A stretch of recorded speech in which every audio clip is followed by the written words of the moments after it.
Hello, good friends. This is Science and Spirituality on Supreme Master Television.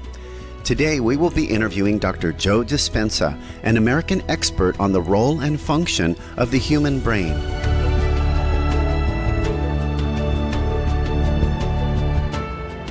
Dr. Dispenza's training and education are in the fields of neurology, neuroscience, cellular biology, memory formation, aging, and longevity.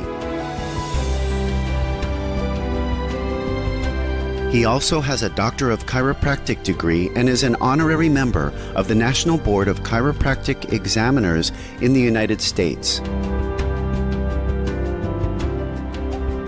Over the last decade, Dr. Dispenza has traveled all over the world, informing people of the power of the mind. Dr. Dispenza says we can reprogram and rewire our brain in order to end bad habits, change our lifestyles, and promote healing of the body. He has authored the book Evolve Your Brain and produced several DVDs and CDs featuring his past seminars.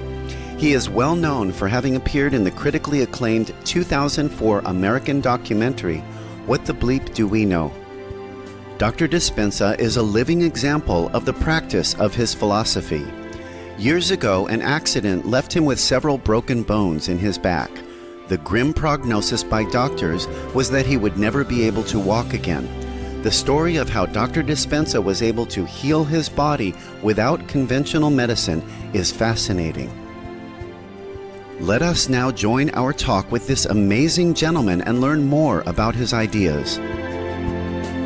We are here with Dr. Joe Dispenza, and he is going to be talking to us about the evolution of the brain and what our potential is. So welcome to the show today. Happy to be with you. I'd like to start with, how did you first get interested in this field? Well, I've always been interested in human potential. I'm interested in what makes human beings tick, but I got run over by a truck in a triathlon back in 1986 and broke 6 bones in my back, and the diagnosis was that I would probably never walk again. I had multiple compression fractures of my thoracic spine, and I had bone fragments on my spinal cord. So the recommendation at the time was radical surgery from 4 different surgeons in Southern California. Anyway, I decided not to have the surgery, and my belief at the time, and still is, that the power that made the body heals the body. I decided that if I could take some time and begin to connect or develop a relationship with that power, that intelligence, if I could begin to give it some instructions, give it some orders, to give it a template, and then create an idea or a picture of what I wanted, and then surrender this condition to this mind and ask it to begin to do the healing for me, that maybe it might work. And so I decided to not let any thought go by unchecked, a thought that would be connected to the possibility of never walking again, or any of the fears or anxieties that people typically have. Dr. Dispenza was determined to cure himself.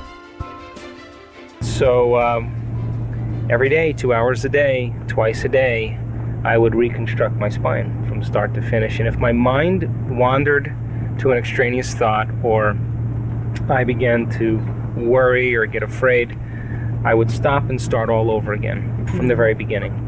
And what I didn't know at the time was that I was developing a good amount of focus and a good amount of concentration.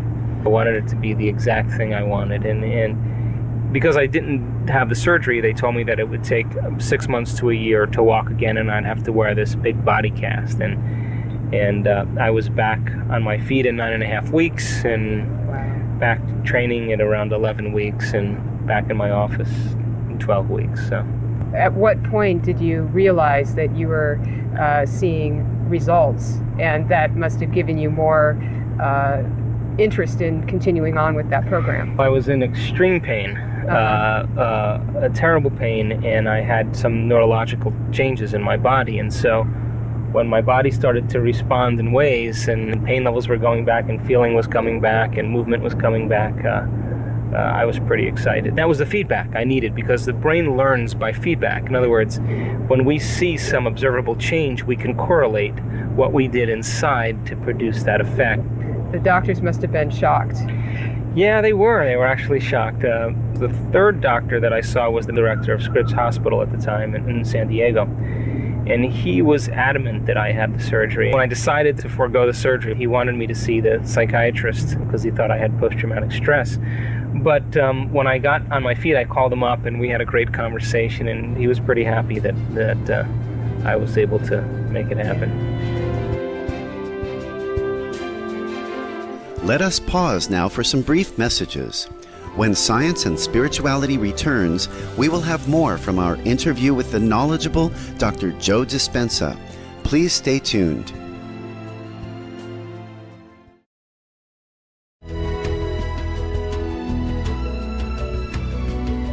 Welcome back, caring viewers, to Science and Spirituality on Supreme Master Television. We are speaking with Dr. Joe Dispenza, an American research scientist and chiropractor, on the power of the mind and how it can enable us to evolve to our full potential. He has authored the book Evolve Your Brain and produced several DVDs and CDs featuring his past seminars. One of the key areas of Dr. Dispenza's research is in the area of spontaneous remission. This is the study of sudden reversals of an illness without a medical explanation. In the following conversation, Dr. Dispenza discusses two of the four main commonalities he has observed from studying people who have experienced spontaneous remissions from serious medical conditions.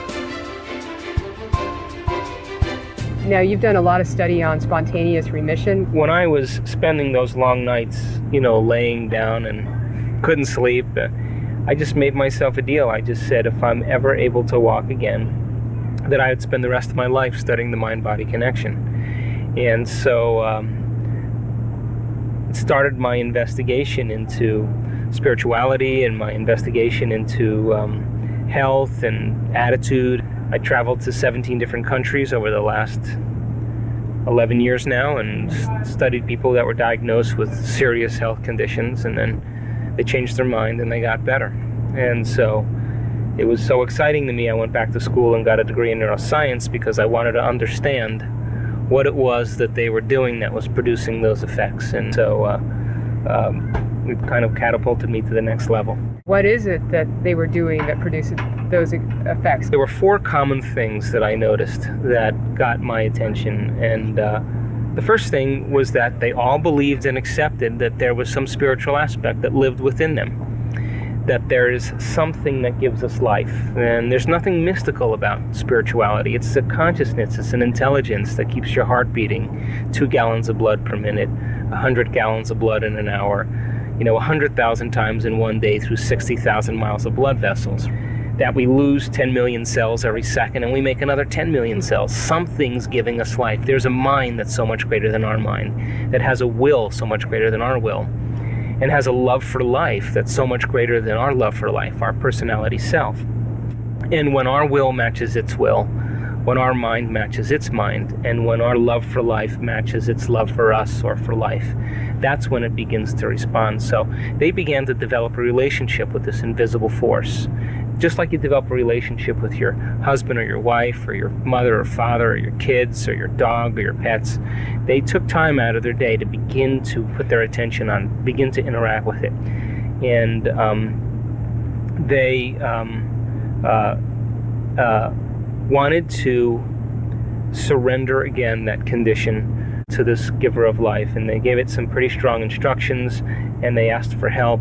And this consciousness loves us so much that it allows us our free will. So if we insist on suffering, it gives life to reinforce our suffering. And then if we insist on joy, it organizes our bodies and our life in ways that match who we are being. So that's the first thing they had in common. The second thing they had in common is that they all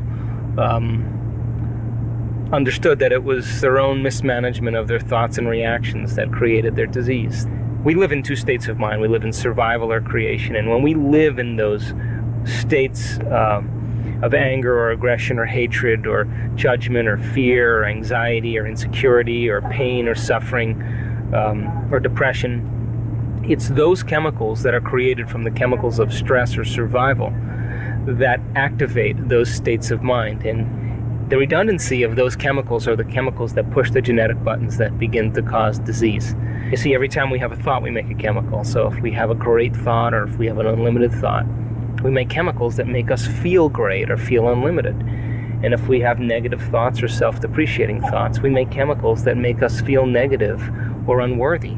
So this immaterial thing called thought fires a set of circuits in the brain that produces a chemical to signal the body for us to feel exactly the way we were just thinking. The moment we feel the way we think, we begin to think the way we feel, which produces more chemicals for us to think the way we feel. This creates a big loop. And this loop, this cycle of thinking and feeling and feeling and thinking creates what I call a state of being. And it's the cycle of thinking and feeling and feeling and thinking over time that begins to condition the body to memorize that emotional state better than the conscious mind.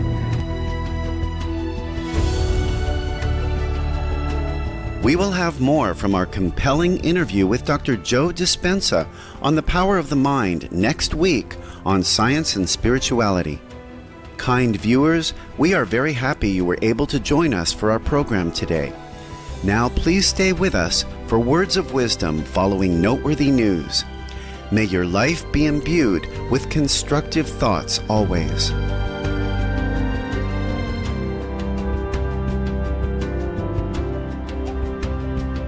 For more details, please visit www.suprememastertv.com/is.